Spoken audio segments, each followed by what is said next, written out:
Welcome to our channel, Crime Loom, the place where true crime stories come alive. He had everything, wealth, fame, and power. But one quiet morning, his mansion stood empty.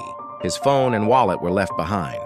His breakfast sat cold on the table, and the man who owned it all was gone. There were no signs of a break-in, no ransom note, no message, just silence.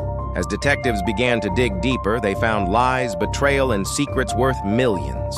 What started as a missing person case would soon expose one of the biggest scandals the city had ever seen. This is the true story of the missing millionaire, a man who tried to escape his past, but couldn't escape the truth. On Sunday morning, the sun rose slowly over the quiet lake beside the Hargrove mansion. The water was calm, and the garden around the house looked peaceful. Everything seemed perfect, but inside the large house, something was not right. Richard Hargrove, a 42-year-old millionaire businessman, had not been seen since the night before. He was known as one of the most successful real estate developers in the city. His home was huge, full of expensive furniture, paintings, and glass walls that looked out onto the lake. At 8 o'clock that morning, the housekeeper, Marta, arrived for work. She had been working for Richard for more than 7 years and knew his routine very well. Richard always woke up early. By 8, he usually had already read the newspaper and finished his breakfast. But that morning, the house was strangely silent. When Marta entered the kitchen, she stopped and frowned. A tray with breakfast was sitting on the table: eggs, toast, and coffee. The toast was half eaten, and the coffee cup was still half full but cold. Richard hated cold coffee. That was the first sign something was wrong. She called out, "Mr. Hargrove?" But there was no answer. She tried again, louder this time. The only sound she heard was the faint ticking of the big wall clock. Marta walked through the hall and noticed Richard's phone lying on the side table. His wallet was beside it. That was strange because Richard never left his phone behind. She went upstairs to his bedroom and knocked softly on the door. When there was no answer, she pushed it open. The bed was made, but the sheets looked a little messy, as if someone had sat there for a moment before standing up. The lamp beside the bed was still on, even though it was morning. The window was slightly open, letting in cool air that moved the curtains. The air inside the room felt heavy and cold. Marta began to worry. She checked the bathroom, empty. She went into the study, also empty. She moved from room to room, calling Richard's name, but she found no one. Panic started to build inside her chest. She picked up the phone and called the security guard at the gate. "Cal, I think something is wrong," she said. "Mr. Hargrove is not here. His car's in the garage, his phone is on the table, and breakfast is untouched." Cal, who had been on duty during the night shift, sounded tired but alert. "That's odd," he said. "I checked the cameras at 2 in the morning. Everything looked fine then. I'll come up." Within minutes, Cal arrived at the house. Together, they checked the garage. Richard's black Mercedes was parked neatly inside. The keys were not in the ignition, and the garage door was closed. All other vehicles were also in place. There was no sign that anyone had left during the night. Cal then checked the locks. Every door was locked from the inside, and the alarm system was still active. Nothing appeared broken or forced open. He went to the security control room to check the surveillance footage. The cameras showed everything as usual until 2:17 a.m. Then, suddenly, the recording stopped. For 4 hours, there was no footage at all. The next recording started again at 6:45 a.m. Cal frowned and turned to Marta. "This doesn't make sense," he said. "The cameras just stopped for no reason." "The system never does that." Marta's hands trembled. "We need to call the police," she said quietly. Cal nodded. By 9 o'clock, 2 police officers arrived at the mansion. They examined the rooms, the garden, and the garage. They looked at the untouched breakfast and the items left behind: the wallet, the phone, the keys, everything Richard usually carried. It didn't look like he had planned to go anywhere. Soon after, Detective Elena Marlo arrived. She was calm and professional, with sharp eyes that noticed every detail. She had worked many missing person cases before, but this one felt different the moment she walked into the house. Everything looked too clean, too controlled, As if someone had carefully erased any signs of what happened, Elena began by asking questions. She spoke to Marta first, who told her everything she knew about that morning. Then she asked about the night before. "When did you last see Mr. Hargrove?" Elena asked. "Yesterday afternoon," Marta said. "He was in his study working. He looked tired, maybe stressed. I left at 5 in the evening and he said he didn't need anything else." "Did anyone visit after that?" Elena asked. "Only Mr. Ethan Ross, his assistant," Marta replied. "He was here in the evening. He left around 7. Elena wrote the names in her notebook. She then went upstairs to check the rooms herself. She noticed the same things Marta had: the open window, the wrinkled sheets, and the lamp that was still on. When she reached the back door, she stopped and bent down. There, just outside on the stone steps, she saw something: a single muddy footprint. It was faint but clear enough to see the outline of a running shoe. The direction of the print pointed away from the house, toward the forest behind the property. Elena took a photo and marked the spot. She then reviewed the security footage with Cal. The footage confirmed the time when the cameras had stopped working. Exactly 2:17 a.m. She asked if there had ever been a system failure before. "Never," Cal said. "Mr. Hargrove was very careful about security. He always checked the cameras himself before going to bed." Elena studied the frozen screen. The last image before the cameras went black showed the empty driveway under a faint fog. Nothing moved. No car, no figure. Just stillness. Then darkness. Around noon, Richard's estranged wife, Sophie Hargrove, arrived at the house. She looked worried and tired, her face pale under her dark glasses. She and Richard had been living separately for months. The media often wrote about their marriage problems, but Sophie avoided interviews. Elena met her in the living room. "Mrs. Hargrove, when was the last time you spoke to your husband?" 3 days ago, Sophie said. "We talked about some legal papers." He sounded distracted. "He told me he was planning to take a short break. Maybe spend time at his cabin near the woods." "Did he say why?" Elena asked. "He said he needed to think," Sophie replied. "He also said something strange. He told me, if anything happens to me, it won't be an accident." I didn't take it seriously then. Elena wrote that down carefully. In the afternoon, Ethan Ross, the assistant, arrived. He told Elena that Richard had been worried about business issues. He mentioned that Richard believed someone was trying to ruin him financially. When Ethan left that night, Richard was still in his study, reading some documents. That was the last confirmed sighting of him. By evening, the house and garden were full of police officers. They searched the property and even sent divers into the lake, though they found nothing. Reporters gathered outside the gates, filming the large mansion under the gray sky. The news spread quickly. A wealthy businessman had vanished without a trace. Inside, Marta sat quietly at the kitchen table, holding a cup of coffee she didn't drink. Sophie stood near the window, staring at the lake. Ethan paced the hallway, unable to stay still. Detective Elena walked outside one last time before sunset. She stopped at the same muddy footprint and looked toward the forest. The tall trees stood silent in the fading light. Somewhere beyond them, she felt, was the answer to what happened. She didn't know yet if Richard Hargrove had walked out of his home alone or if someone had taken him. But one thing was certain: he was gone, and his disappearance was no accident. As night fell, the mansion grew quiet again. The air was still, and the only sound was the faint hum of police radios. The case of the missing millionaire had begun, and the mystery was only getting deeper. Detective Elena Marlo arrived at the police station early the next morning. The file on Richard Hargrove's disappearance was already thick with notes, photos, and reports.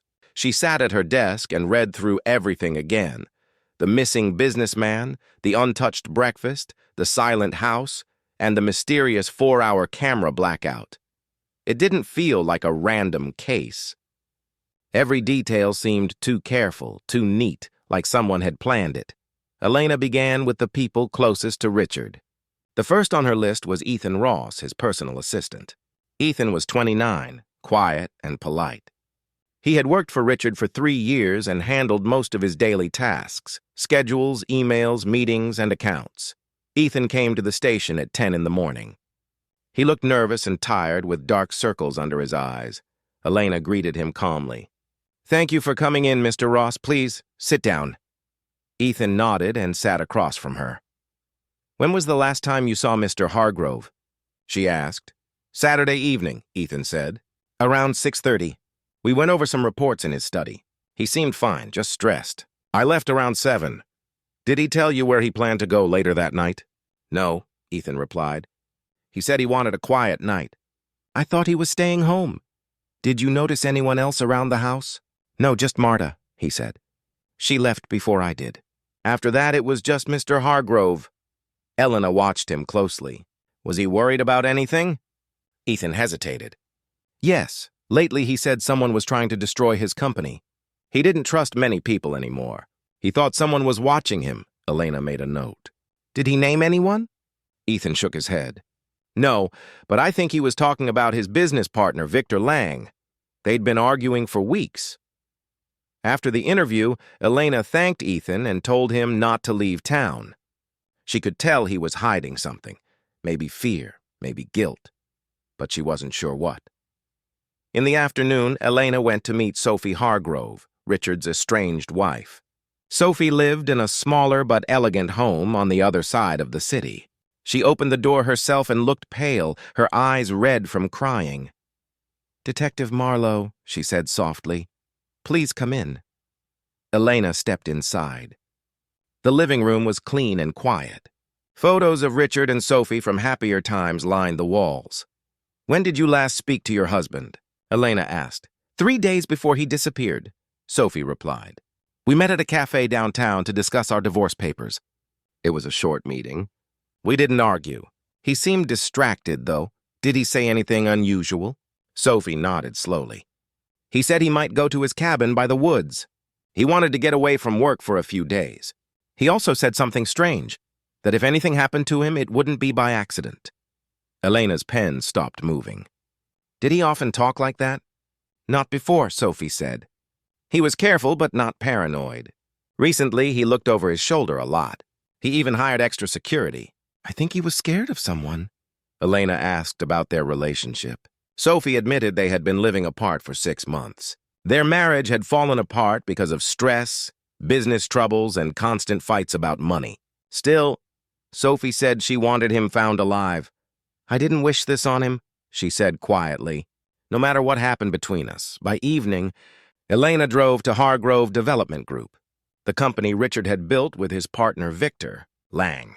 The tall glass building looked expensive and empty at the same time. Victor met her in his office, a large room with a view of the city and shelves full of awards and photos. He was in his late 40s, wearing a dark blue suit and a confident smile. "Detective," he said, shaking her hand. "I heard about Richard. Terrible news. I hope you find him soon." "When was the last time you saw Mr. Hargrove?" Elena asked. "Friday afternoon," Victor said. "We had a disagreement. He accused me of mishandling company funds." Completely false, of course. He'd been acting paranoid for months. "What kind of disagreement?" "He wanted to dissolve the company. Said he was going to the police with some evidence. I told him he was making a mistake." Elena studied his face. "Did you threaten him?" Victor's smile faded slightly. "No, detective.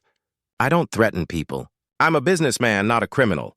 Elena noticed a small bandage on his right hand. "What happened to your hand?" "Cut myself shaving," Victor said quickly. She nodded slowly. "I see. One more thing, where were you Saturday night?" "At home," Victor replied. "Alone. You can check my security system." "I will," Elena said. She left his office with more questions than answers. Something about Victor's calm behavior didn't sit right with her. Back at the station, Elena reviewed the security footage again. The timestamp still stopped at 2:17 a.m., but this time she noticed something she hadn't seen before. Just before the cameras went black, a small light flickered near the edge of the screen, like a flashlight moving across the backyard. For a second, the shadow of a person appeared. Then everything froze. She paused the video and zoomed in. The image was blurry but clear enough to see the outline of a tall figure wearing a dark jacket. Someone was outside the house. "At that time," she said to herself. She ordered a team to return to the mansion and searched the area again, especially the trees near the back fence. The next morning, officers found a small piece of torn cloth stuck to a branch. It was dark blue, like part of a suit. There was a tiny spot of blood on it. They carefully placed it in an evidence bag and sent it to the lab for testing. Elena looked at the cloth closely. It reminded her of the same suit Victor had been wearing when she met him, dark blue, expensive, and custom-made. Later that day, the results from Richard's bank accounts arrived. 2 days before his disappearance, he had withdrawn a large amount of cash, nearly $50,000, from one of his personal accounts. Elena also found an unusual transaction, a payment to a small cabin rental company near the woods, under a false name, Michael Green. That name didn't appear in any of Richard's official documents. It was a fake identity. It raised more questions. Had Richard planned to disappear? Or had someone forced him to go there? Elena began to suspect that the cabin might be the key to everything. She ordered officers to search the area and check the local rental company. By nightfall, the Hargrove case had grown larger. The police had a missing millionaire, a business partner with a motive, a nervous assistant, a worried wife, and now a possible secret hideout in the woods. Elena sat in her office staring at the evidence board. Photos of Richard, Sophie, Ethan, and Victor were pinned side by side. Between them were strings connecting bank accounts, emails, and the missing hours on the security footage. Everything pointed to something bigger: money, lies, and betrayal.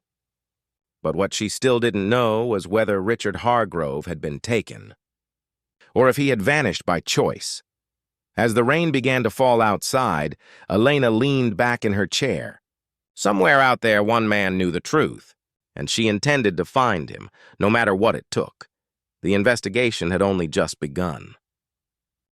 Detective Elena Marlo sat at her desk the next morning, looking at the growing pile of evidence.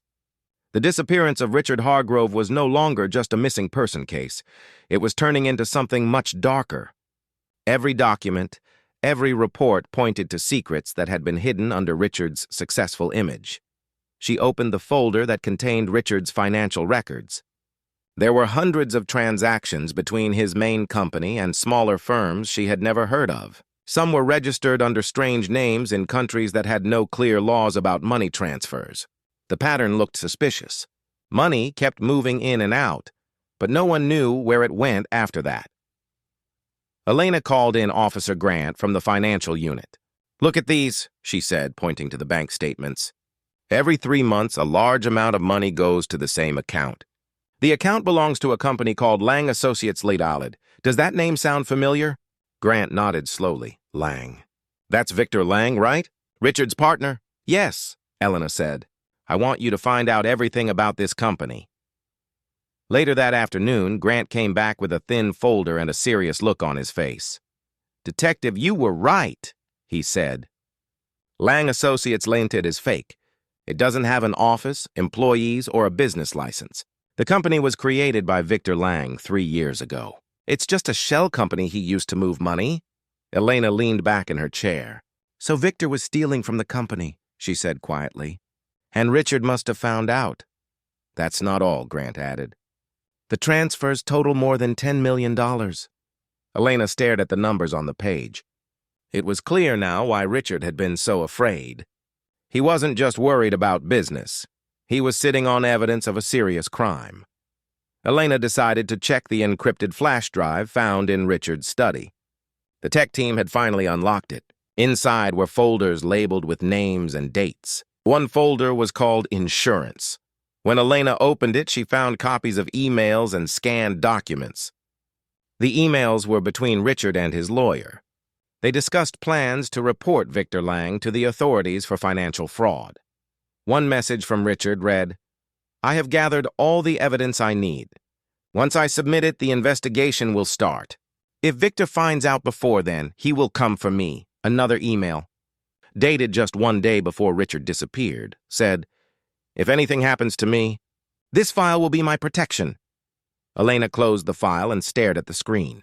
The pieces were starting to come together. Richard had discovered his partner's crimes, planned to expose him, and then vanished right before he could do it.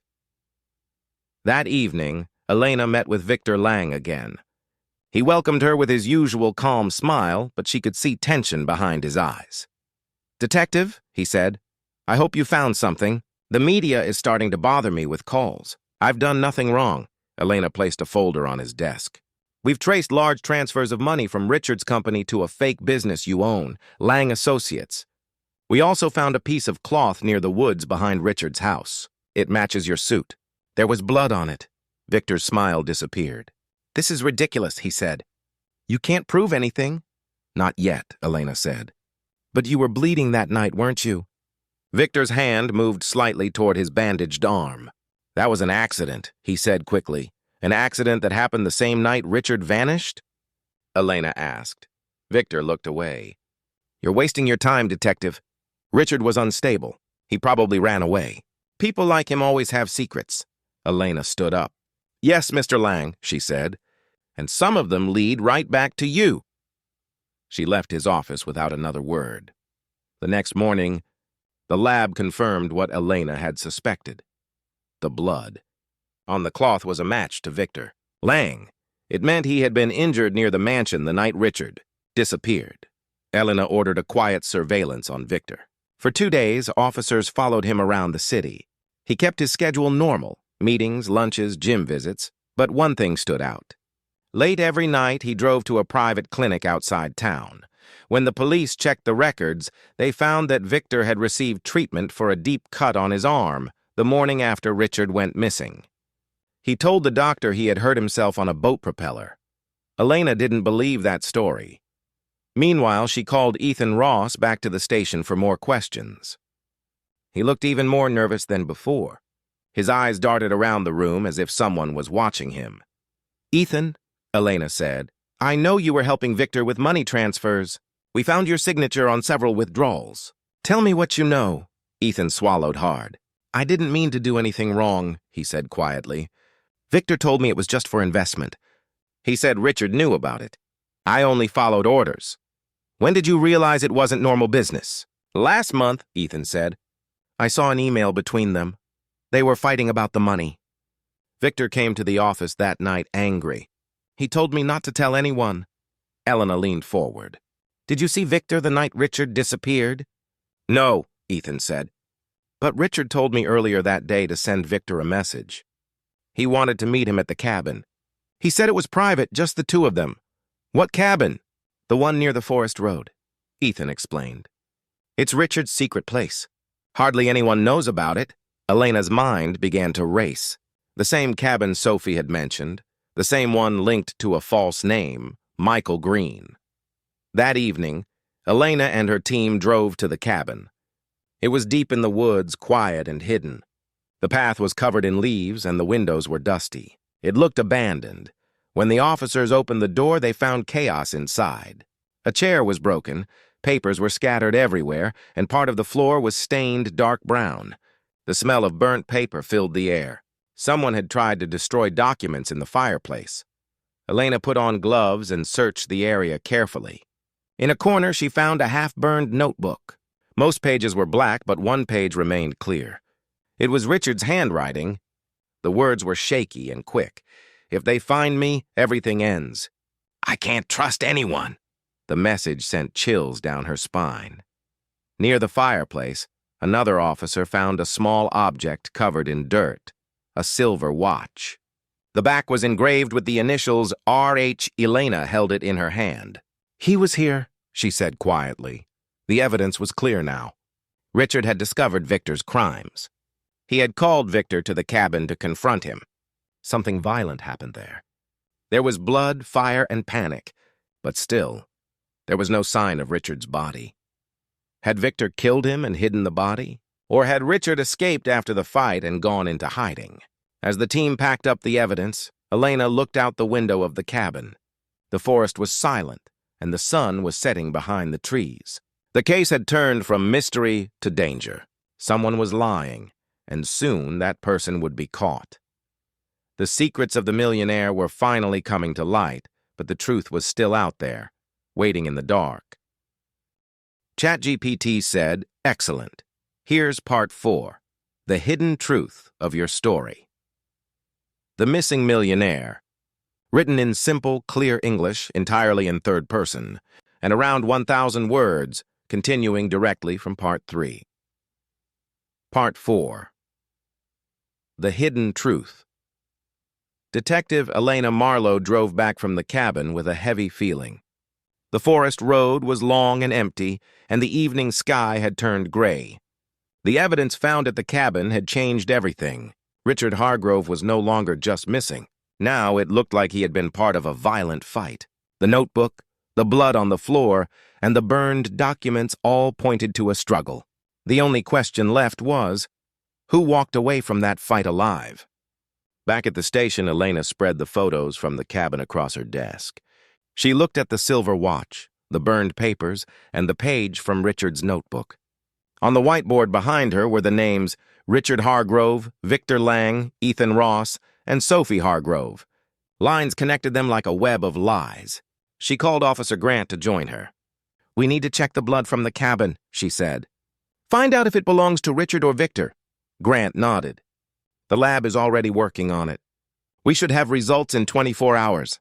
"Good," Elena said. "And keep an eye on Victor. He's getting nervous." That night, Elena couldn't sleep. She kept thinking about Richard's words in the notebook. "If they find me, everything ends." It didn't sound like a man who was about to be murdered. It sounded like someone planning to run. Early the next morning, her phone rang. It was Grant. "Detective," he said, "the blood results just came in."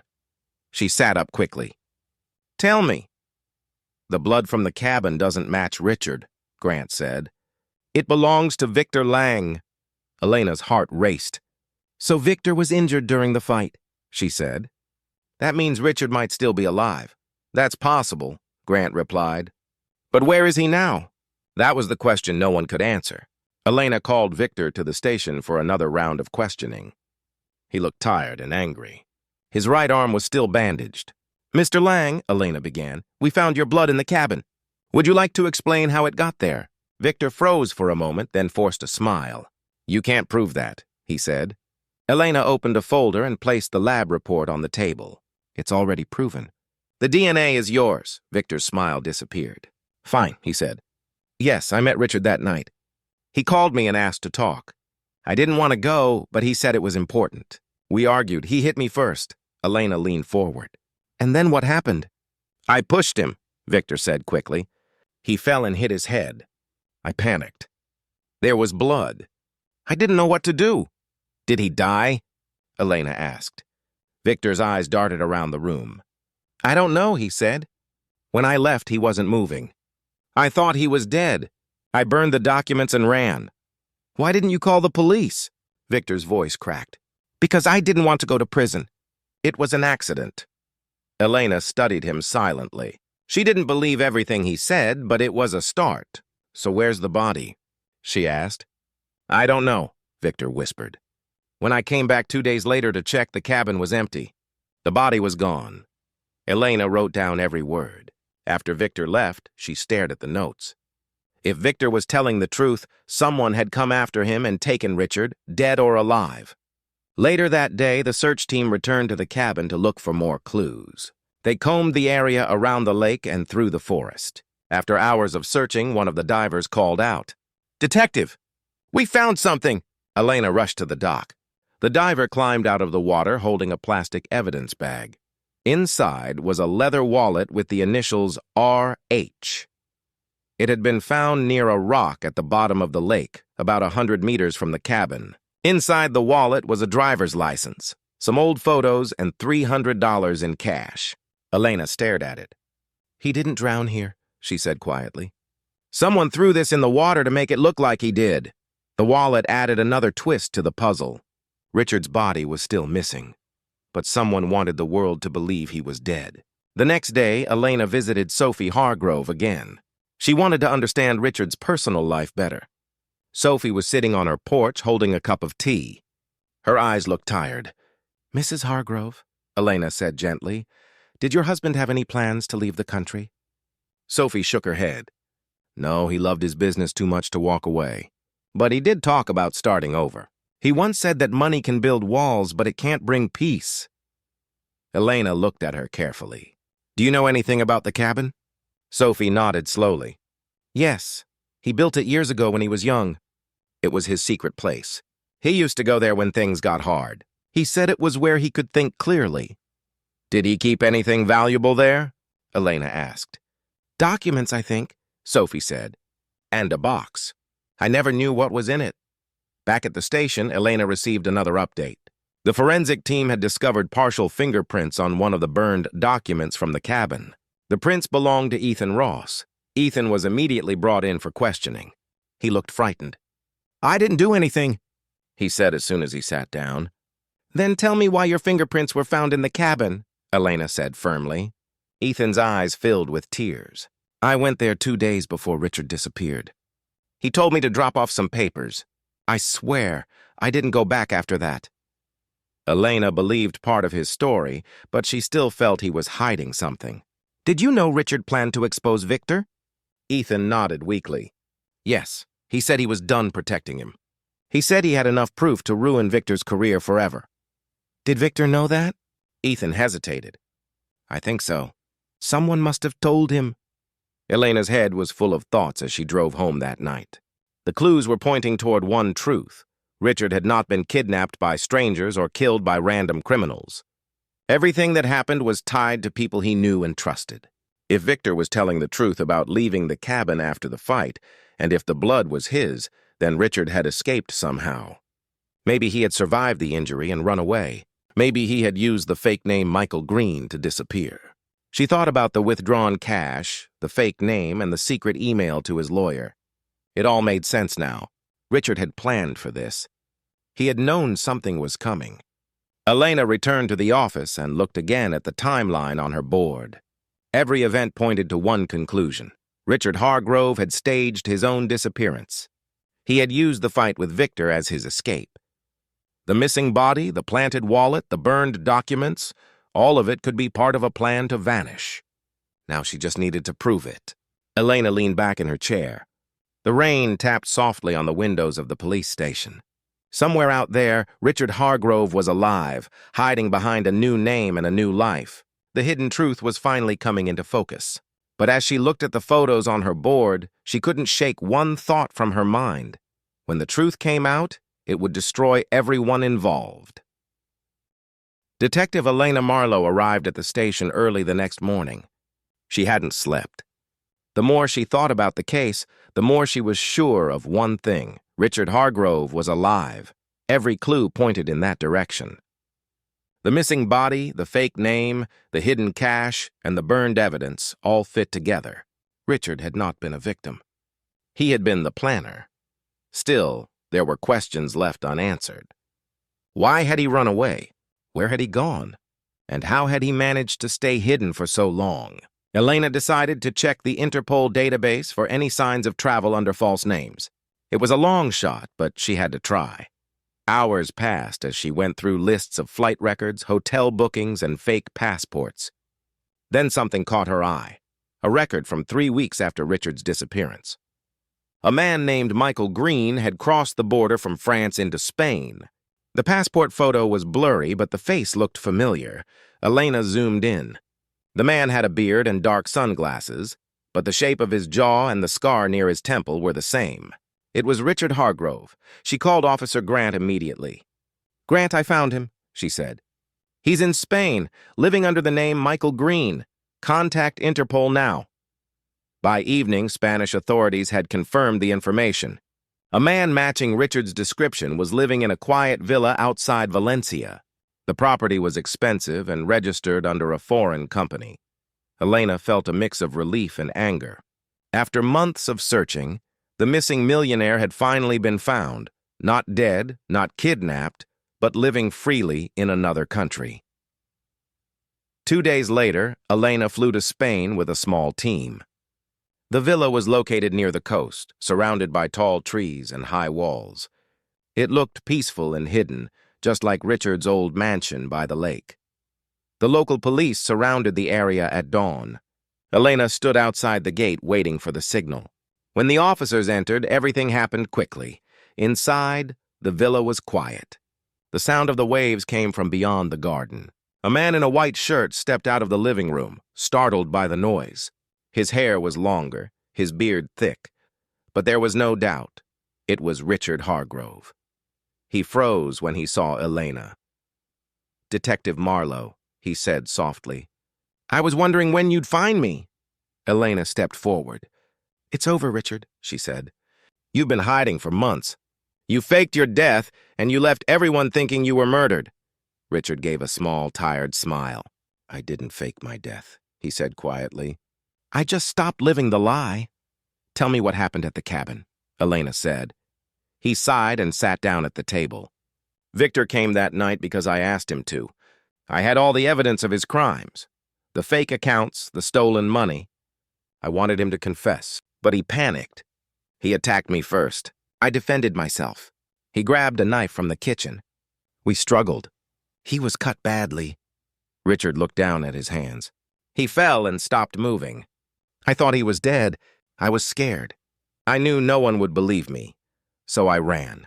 I burned everything and took the money I had left. Then I disappeared." Elena listened carefully. "Victor told me the same story," she said. "Except he said you hit him first." Richard gave a small nod.